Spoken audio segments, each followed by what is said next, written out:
Yes, we're asking Disco beer review with me, Disco, coming at you with another beer video from in front of the cans and bottles here on the bar, where I'm still ho recalling the Disco Arms. As we are around about now at Christmas time, it's time for a little Christmas beer series, hopefully, if it works. I tried a Christmas beer series last year over on Instagram. I tried the Advent beer series and failed somewhere around 60. Trying to get a beer review and drinking a beer every day. Should have stacked some of them up, but I eventually ran out of steam, although not out of beer. This year, I'm going to try and do something slightly less, try and get a video out for the 12 beers of Christmas. Not quite sure when you're meant to start this. A lot of people have started already. Some people start on Christmas Day, but I'm going to just get on with it, really, because I've got some Christmas beers in. Those of you who know me know I'm not a big fan of Christmas. Don't even use the term that much. I call it Crimble times or festive times, whatever. Although I have got my decorations up. Well, all right, apart from the fact that the same decorations I use the rest of the year round, but they are still decorations. I've even got my Christmas jumper on. Oh, yes, I have.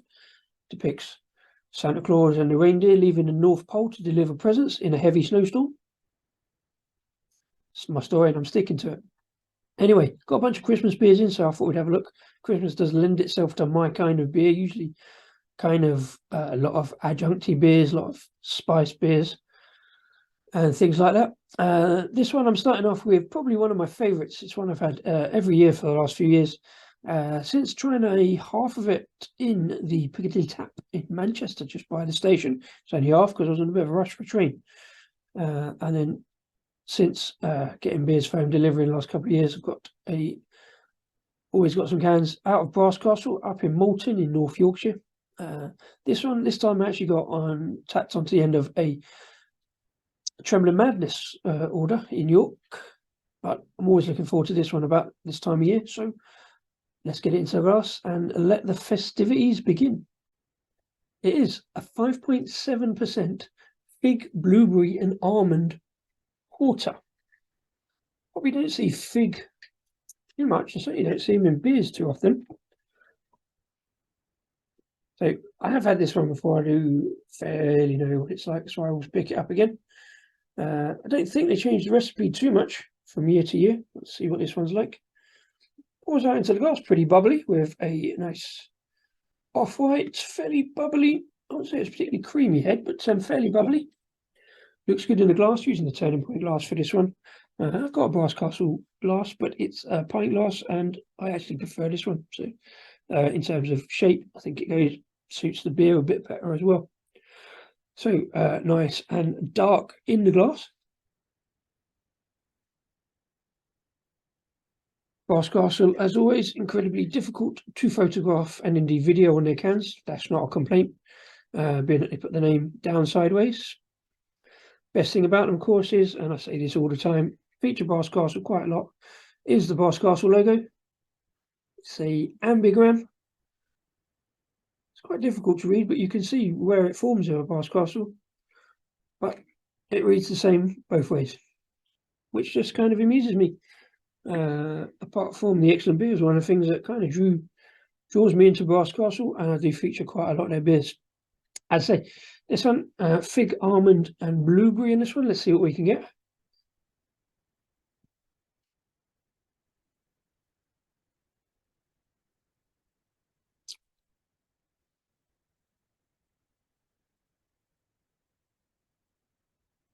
Not too much on the nose, a little bit of maltiness. Can't get too much fruitiness out of this one.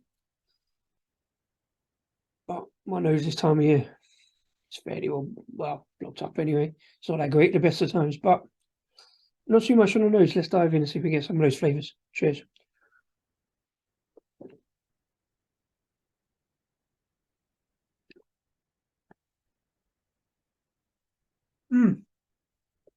Okay, so first of all,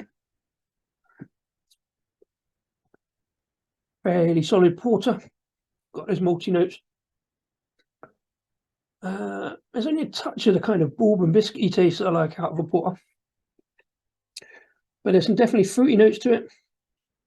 Kind of goes down the road of a plum porter. I guess that's the fig. Because you don't see figs that often. must have eaten a fig somewhere along the line. I would have picked one up just out of interest at some point. But I guess they have that kind of plummy note to them.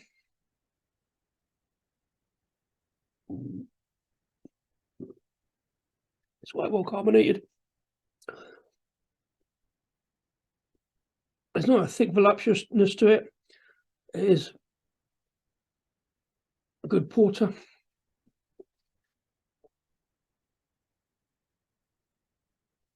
I'm not saying I'm getting almond either,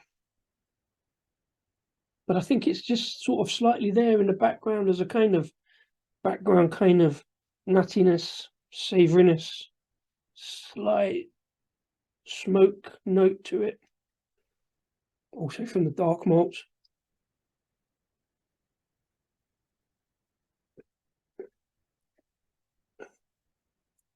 We talk a lot about plum porter from the likes of Titanic. Also, other plum porters are available.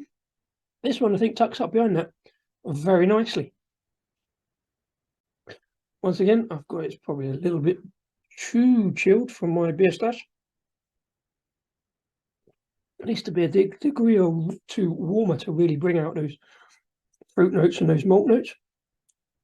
The sweetness is coming through, the fruit sweetness, the fig, and the blueberry. There's no out-and-out blueberry flavour to it. I imagine all those three are adjuncts in this beer.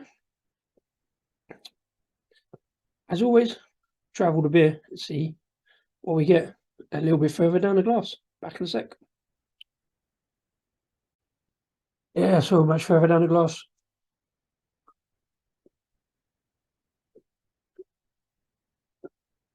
We're going towards a kind of brown sugar kind of note on the sweetness. Same as the malt. I can just about get the blueberry in there now. Same hint of the almond. Still, across the board, very balanced beer. Very excellent porter. And a pleasure to drink. As am I a big fan of Brass Castle beers. I've got a couple of others in the stash at the moment. But that's my first one for the start of 12 beers of Christmas. Let's see how we get on with the rest of them. Cheers and happy Crimble times. Enjoy the beers.